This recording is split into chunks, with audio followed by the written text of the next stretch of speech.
Cincinnati police say they have found a way to add more visibility on the streets, cut down on overtime, and give their officers more time off. While it sounds like a magic trick, 9 News reporter Scott Wegener tells us it is not an illusion. It's a story you'll see only on 9. Robert Robinson has driven a police car through most of Cincinnati as a police officer. I've done so for approximately 16 years. These days, he's assigned to District 3, which includes Price Hill. This side of town, statistically, is the busiest, which is where I prefer to be. He also prefers his new shift that keeps him out on the street longer during his patrol.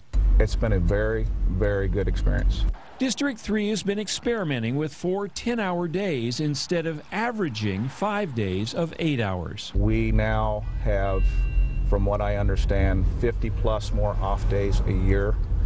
And for our profession, because of some of the stresses that come along with it, that's been huge.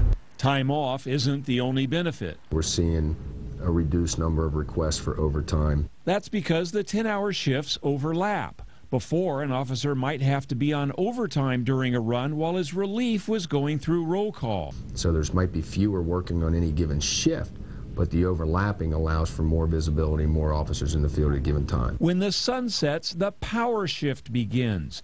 That's when violent crimes may be more likely, and the district now has the flexibility to add more manpower. We're deploying wiser. Neville says the experiment has been so successful it's being implemented citywide.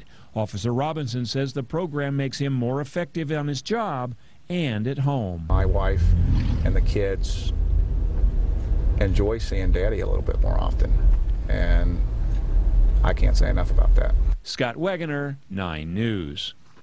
And police say the new program also has given them the flexibility to reassign some officers to district hotspots without weakening the coverage elsewhere.